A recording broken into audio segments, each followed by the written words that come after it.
weekend. Summer vacation season starts. We fire up the barbecue and maybe take the family out to the reservoir, maybe one of the local parks. Sometimes we might even fly a balloon. Not today. Oh, this is what most of us think when Memorial Day comes around. The big box stores and the car dealers, they want you to believe it's a day to get great deals. Read that, spend lots of money you don't have. But that's not what Memorial Day is really all about. Most of this newest generation don't even know what it means. And that's really kind of sad. Not long ago on Facebook, it was even suggested that we rename the holiday National Barbecue Day. I'm not kidding.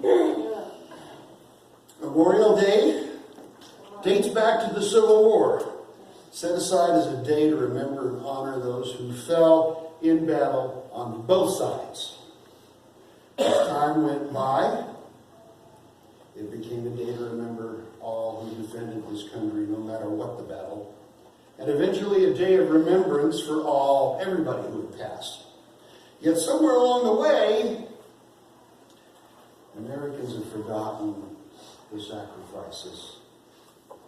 The Revolutionary War, 1812, the Mexican War, the Civil War, the Spanish-American War, all of them are just brief mentions in the history books anymore.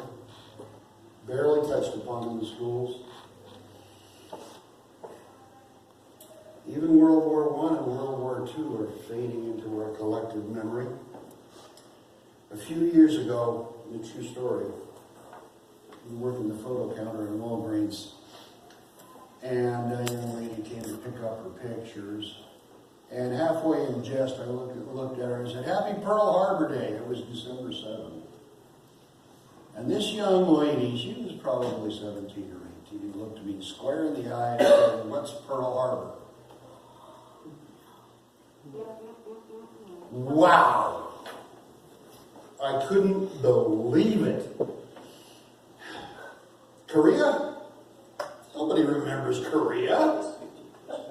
You mention Pork Chop Hill and they think it's got a barbecue joint on top. Even Vietnam is fading in our memories.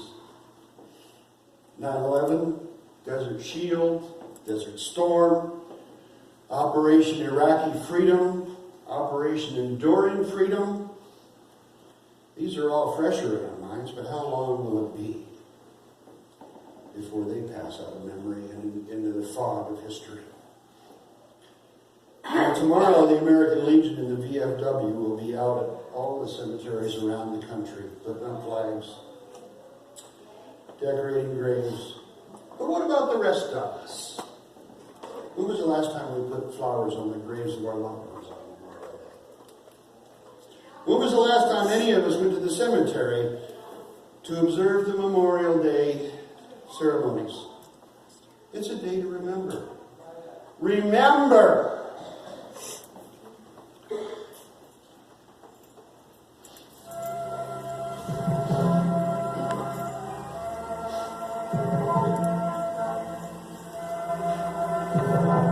It was July in Virginia.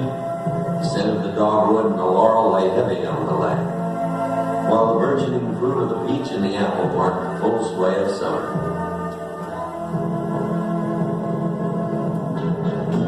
7 faithful days.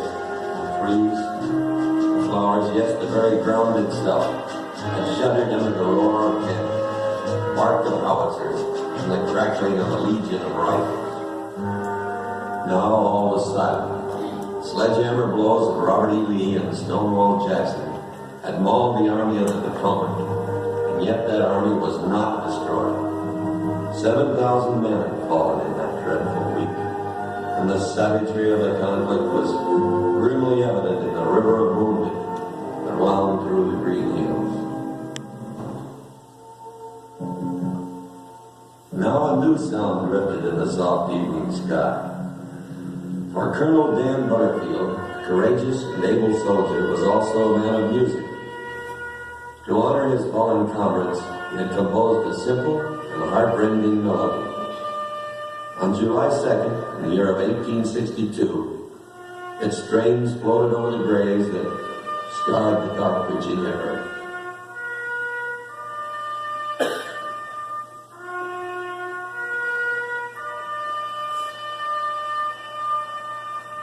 It has been more than 100 years since that song was born, but those notes have never died away. Every night of the year, throughout the world, fighting men of America from the north and the south, the east and the west, close their eyes and sleep to its call. And in each of their hearts, there glows a fierce surge of pride.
Gives me every time I understand.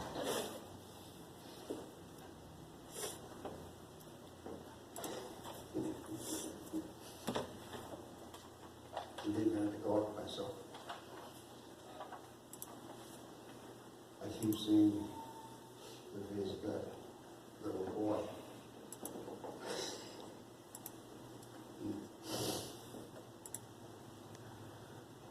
And he's trying to be so brave, taking his dad's flat.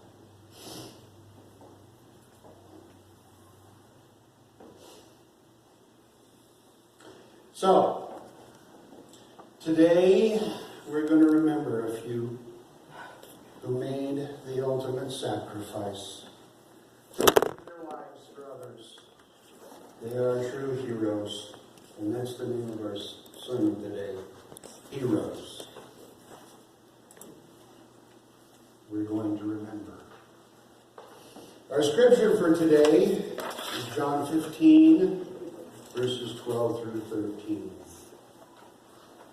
Jesus said, "My command is this: love each other as I have loved you. Greater love has no one than this, to lay down one's life for one's friends."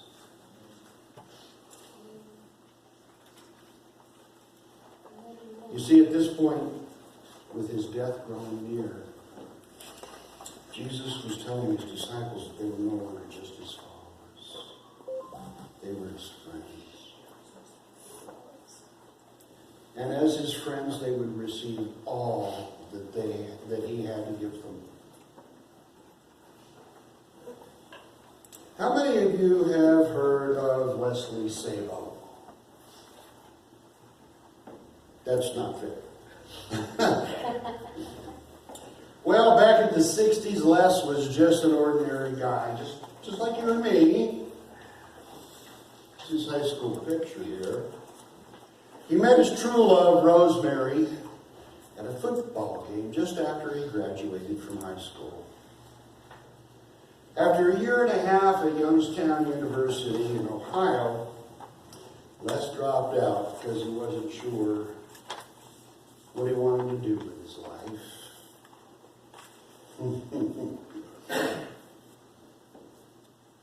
Greg, let me ask you, what happened back in the day when you dropped out of college and lost your deferment? Absolute draft. Straight to the draft board. 6 months after he dropped out, here it comes. His number came up and his draft notice came. Rosemary begged him to ignore it. But you see, Leslie was born into a family that had fled the communists in Hungary just after World War II. He felt it was his duty to fight for the country who had given his family freedom. So in 1968, Les went into the Army. And he found that it suited him. The problem was that he was supposed to get married on September 13th, 1969, right in the middle of his advanced individual training. Well, that's inconvenient. The Army let him come home for his wedding, but he had to get back the next day. They wouldn't have a honeymoon until Les got leave in October. After a whirlwind tour of New York City, Les returned to duty.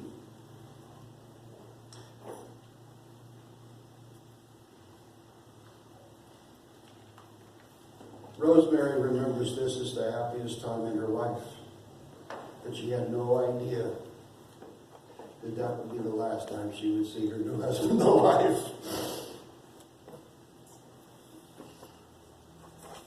Les's unit was deployed to Vietnam. Specialist 4 Leslie Sabo was attached to Company B, 3rd Battalion, 506th Infantry Regiment, 101st Airborne. They were attached to the 4th Infantry Division for a secret mission.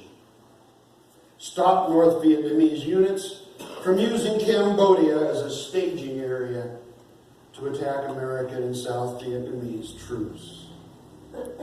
But on May 10th of 1970, the unit walked into a devastating ambush near the Se Sa River in Cambodia. Now let me explain something about combat right now. You can enlist for all the usual reasons: patriotism, love of country, a sense of moral ideals. But when the bullets start to fly, all that goes out the window. You're no longer fighting for your country. You're no longer fighting for freedom.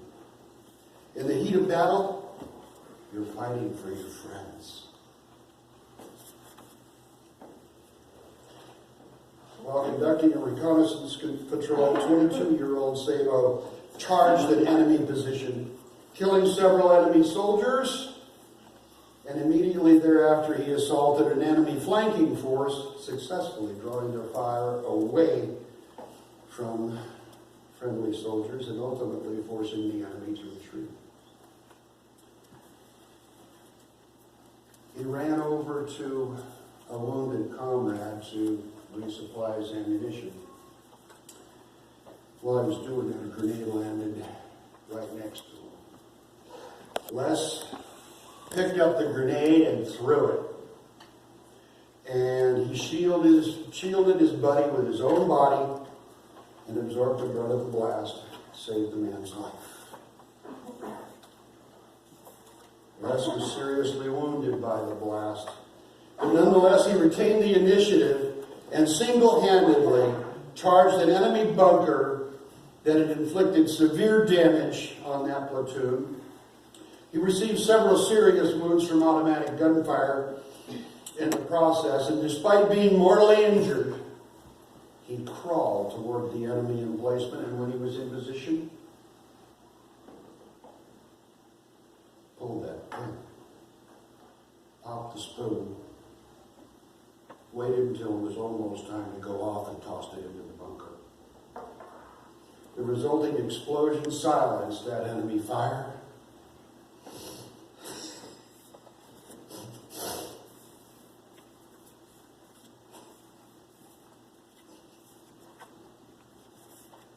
But it also ended Les's life.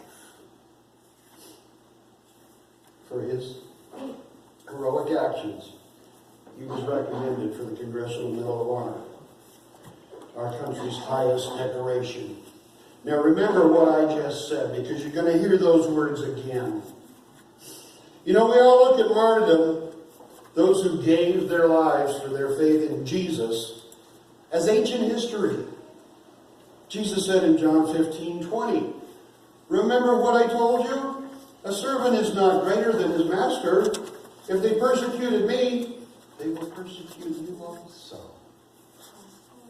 You know, we've heard about Stephen, who was stoned to death, and about 7,000 more Christians who were killed following Stephen. James the Great, about 10 years after Stephen, was beheaded. Philip was crucified. Matthew was killed with a spear. Matthias was stoned and beheaded. Andrew was crucified upside down at his request because he said he wasn't worthy to be crucified in the same manner as his master. Paul was beheaded. Thomas was thrust through with a spear. Luke was hung on an olive tree. Simon was crucified. John was thrown into a pot of boiling oil and survived. He was exiled and he died a natural death. All this happened 2,000 years ago, and most of us think that that persecution ended with the Roman Emperor Constantine.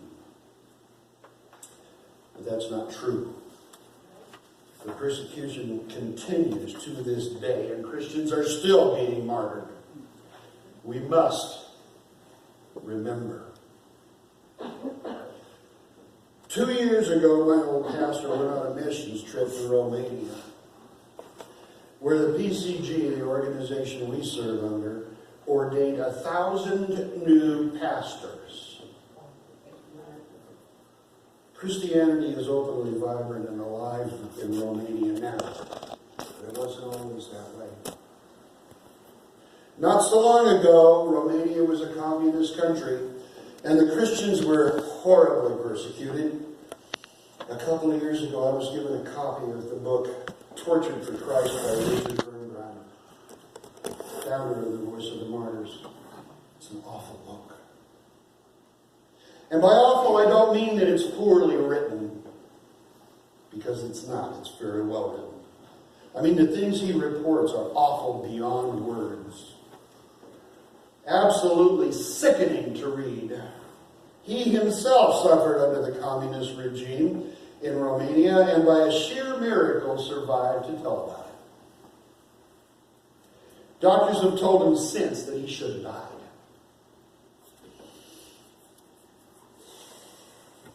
The example he gives in his book are nauseating, as in the case of the man who was tortured with red-hot pokers and knives, and you can use your imagination on that. More was done to him personally, but when they saw he would not denounce his faith, they brought in his 14-year-old son so they could beat him in front of his father. This was too much for the poor father, and he cried out to his son that he had to say what they wanted him to say in order to stop the beatings. This amazing teenager said, "Father, don't do me the injustice of having a traitor for a parent. Withstand. If they kill me, I will die with the words, 'Jesus and my fatherland' on my lips." That boy met Jesus that day. The devil's hard at work in persecuted countries, trying his best to stop the spread of the gospel by force. But here's the thing.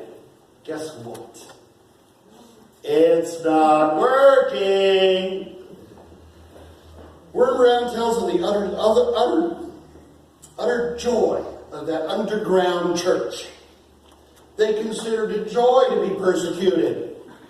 They were reckless and daring for Christ, Wurmbrand writes, always saying that it was the least they could do for Christ who died for them. Wow. These Christians were living the words of Acts 5:41 and 42, when Peter and the other apostles were beaten by the council for their faith, and then left the presence of the council rejoicing that they were counted worthy to suffer dishonor for the name. And every day in the temple and from house to house, they did not cease teaching and preaching Jesus as the Christ. And this constant witness bears much fruit. Wurmbrand gives countless examples of people who were converted from the dead end of atheism and communism to the true life of Christianity. Now, people may ask why God allows his saints to suffer so. Wurmbrand answers that question this way. The fact that the work continued to bear fruit proves that it was from God and not from us. The Christians in prison witnessed to their guards, and many of them were converted. Praise God. Many people, after seeing the courage and conviction of those who were tortured and killed for their faith, came to faith themselves. He even tells of a cruel officer who beat a man to death, claiming to be God with the power of life and death. The answer the dying man gave him planted a seed in that officer's mind, and he later became a Christian himself. Amazingly, the persecuted church was a flourishing church. The devil's plan is backfiring, folks. Instead of scaring people away from following Christ, this persecution actually allowed for more of an intensity and urgency in witnessing. Christians were being added every single day, despite the fact they knew exactly what would happen to them if they did convert. Today, Christians worship openly there, but they remember. They remember. You may remember hearing people speak of the underground churches in China. There's a lot of them. Well, just a couple of years ago, on Saturday, April 30th in 2016, in a place called Changbai in China, Pastor Han Chung Ryo, age 49, was brutally murdered. Born in China, he pastored a 3-self church near the North Korean border, and he helped countless North Koreans come to know Christ. He leaves behind a wife, a son, and a daughter. Pastor Han reportedly left his church building in Chiangbai at 2 in the afternoon on April 30th, and his body, mangled beyond recognition, was discovered at 8 o'clock that evening. He had been repeatedly stabbed in the stomach and his head had been hacked open with an axe. All of his personal belongings, including his cell phone, were stolen. He's believed to have been killed by the North Koreans in China.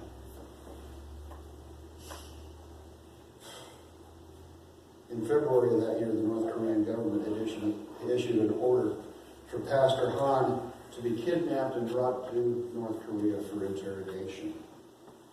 Despite the threat, he continued his work in Chiangmai. Pastor Han was known for helping anybody who crossed into China from North Korea. He'd help in practical ways like food or clothing and introduce each person to the gospel. Then he'd send them back to share Christ inside North Korea and to help their families. And since planting his church in 1993, Pastor Han had helped orphans, sex-trafficked women, soldiers, and the famine-starved, among others. North Koreans often said they could see his heart, which helped them trust him as he nurtured them spiritually. Pray for Pastor Han's family and those inside North Korea who lose help. Let's keep them in prayer. Many of these people have reportedly been rounded up for questioning too. And in addition to that, let's pray for the people who killed him. Pray for the ones who killed Pastor Han. You know, dying for Christ seems almost surreal to most Westerners. We live in a part of the world where Christianity rarely makes the news, unless it's being mocked or defamed. Otherwise, the media is strangely silent about Christian martyrdom. You don't have to put it. 3 things distinguish anti-Christian persecution and discrimination around the world, said Denver's Archbishop Charles Chaput to the U.S. Commission on International Religious Freedom. First, it's ugly. Second, it's growing. And third, the mass media generally ignore or downplay its gravity. The secular West has been looking the other way for a very long time. Even the average church-going Christian is not likely to know this, but 45.5 million out of the estimated 70 million Christians who have died for Christ, that's more than half of all the people who have ever died in the cause of Christ, did so in the 20th century. 45.5 million out of 70 million. Just in the 20th century. For this reason, scholars such as Robert Royal, president of the Faith and Reason Institute in Washington, D.C., refer to the past century as one of the darkest periods of martyrdom since the birth of Christianity. We need to remember our heroes. The Lord has always commanded us to remember. In Joshua 3 and 4, the Bible tells us about the Israelites crossing the Jordan into the Promised Land. After escaping from Egypt and wandering around the desert for an entire generation, they were finally entering the land that was promised to their ancestor Abraham centuries before. This was a momentous occasion. The priest carried the Ark of the Covenant out into the middle of the river, and the riverbed dried up. Then 2 things happened. First, an elder from each of the 12 tribes took a large stone from the dry riverbed and carried it to Gilgal where they were camped. They stacked these stones as a memorial to the crossing. They also took 12 stones from where the priests were standing and stacked those in the middle of the riverbed. Also, another memorial. Verses 21 through 24 in Joshua say, Then Joshua said to the Israelites, In the future, when your descendants ask their parents, What do these stones mean? Tell them, Israel, cross the Jordan on dry ground. For the Lord your God dried up the Jordan before you until you had crossed over. The Lord your God did to the Jordan what he had done to the Red Sea, when he dried it up before us until we had crossed over. He did this so that all the peoples of the earth might know that the hand of the Lord is powerful, and so that you might always fear the Lord your God. In Deuteronomy, Moses uses the word remember many, many times. Remember the day you stood before the Lord your God at Horeb. Remember that you were slaves in Egypt, and the Lord your God brought you out of there with a mighty hand and an outstretched arm. Remember how the Lord your God led you all the way in the wilderness these 40 years. Remember the Lord your God. Remember your servants Abraham, Isaac, and Jacob. Over and over and over again, God tells us to remember. We need to follow their example as well. What if? What if?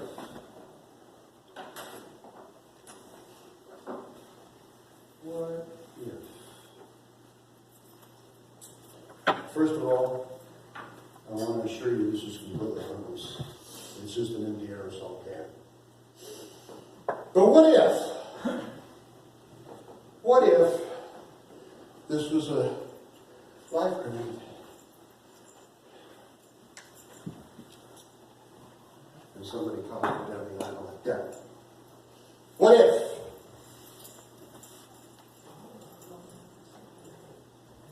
What would happen?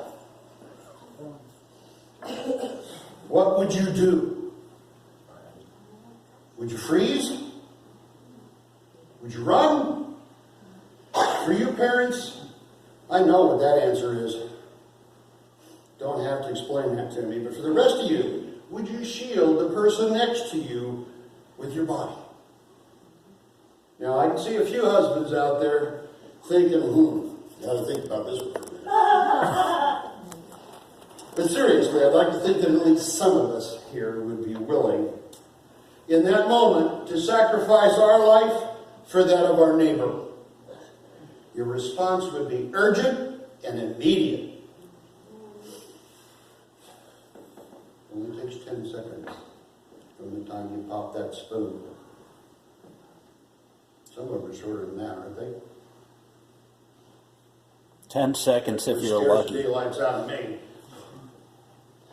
But how many of us are willing to stand by and watch our neighbors spend eternity in hell?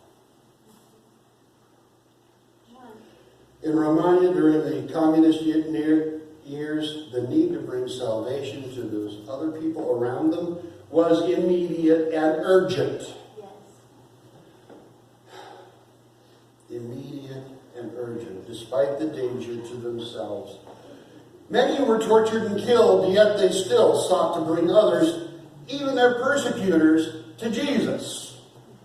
How much more important must it be for us here, whose religious freedom has been defended by so many heroes, to bring the message of Jesus to those around us? What about Pastor Hahn?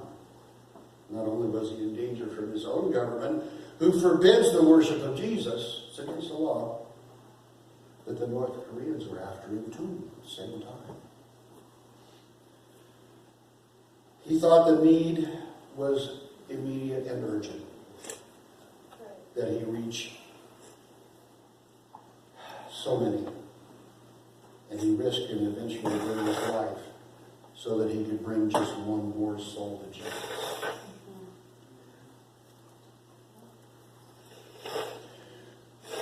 We have no such dangers here, people. We don't have to be afraid of being killed for our cause. Careful. We don't. What are we waiting for? How many of your friends and co-workers know you're a Christian? What do you do when the subject comes up?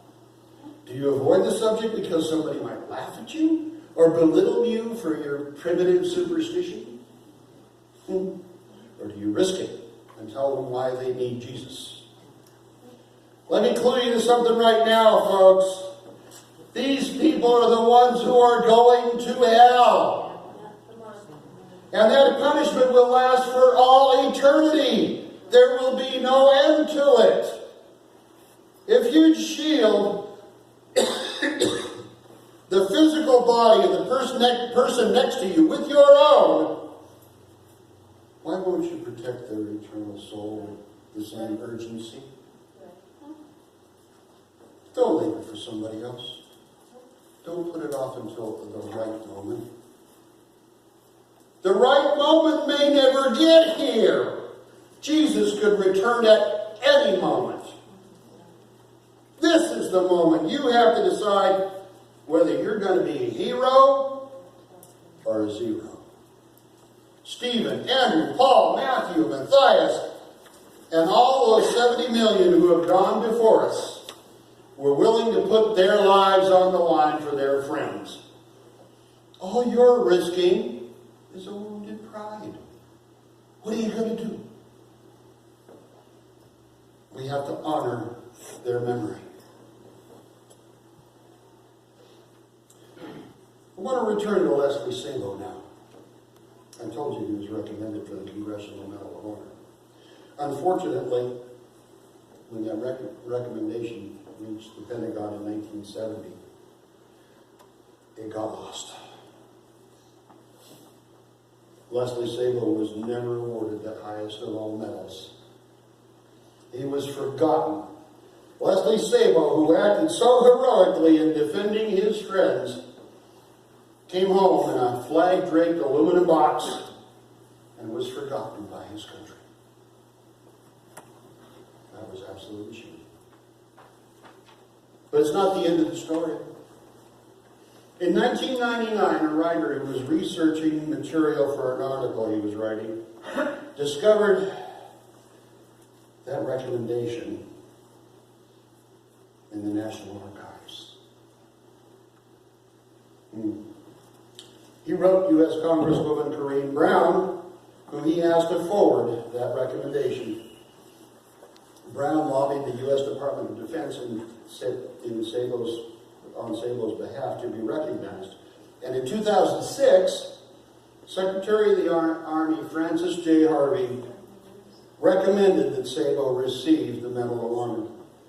Now, due to the delay in processing the citation, however, the award had to be approved by an act of Congress. So Brown attached it as a rider to the 2008 Defense Authorization Bill. After continued delays in the process, however, Sabo's family contacted U.S. Congressman Jason Altmaier to push the award through to the Defense Department. A new Secretary of the Army, John McHugh, recommended the Medal of Honor for Sabo in March 2010, and on 16 April 2012, it was announced that Sabo's family would receive the medal from President Obama at the White House 42 years after the action. Sabo posthumously received the Medal of Honor on 16 May 2012, which was accepted by Rosemary. Watch this. The words will never be truly worthy of their service. And no honor can ever fully repay their sacrifice. But on days such as this, we can pay tribute. We can express our gratitude, and we can thank God that there are patriots and families such as these. So, on behalf of the American people, please join me in welcoming Rose for the reading of the citation.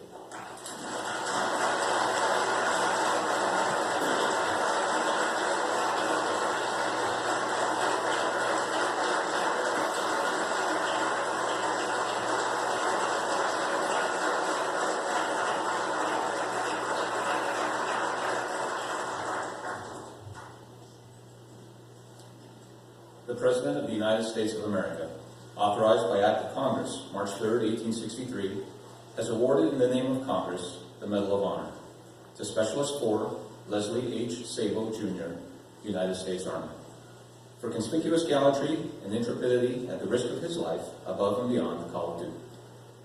Specialist 4 Leslie H. Sabo Jr. distinguished himself by conspicuous acts of gallantry and intrepidity above and beyond the call of duty, at the cost of his own life while serving as a rifleman in Company B, 3rd Battalion, 506th Infantry, 101st Airborne Division in Sesan, Cambodia, May 10, 1970. On that day, Specialist 4 Sable and his platoon were conducting a reconnaissance patrol when they were ambushed from all sides by a large enemy force. Without hesitation, Specialist 4 Sable charged an enemy position, killing several enemy soldiers. Immediately thereafter, he assaulted an enemy flanking force, successfully drawing their fire away from friendly soldiers and ultimately forcing the enemy to retreat. In order to resupply ammunition, he sprinted across an open field to a wounded comrade. As he began to reload, an enemy grenade landed nearby. Specialist 4 Sable picked it up, threw it, and shielded his comrade with his own body, thus absorbing the brunt of the blast and saving his comrade's life. Seriously wounded by the blast, Specialist 4 Sable nonetheless retained the initiative, and then single-handedly charged an enemy bunker that had inflicted severe damage on the platoon, receiving several serious wounds from automatic weapons fire in the process.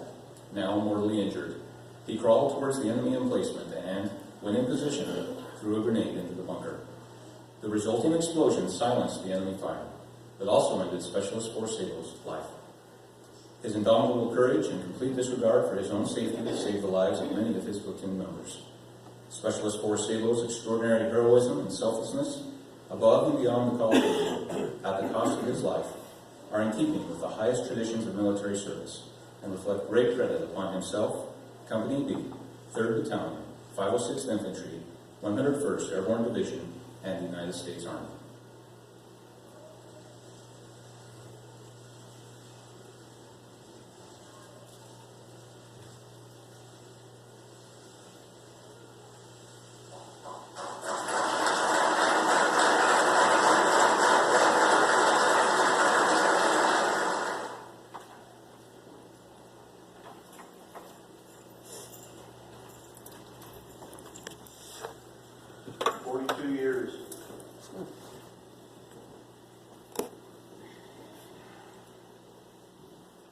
Will you stand with me, please?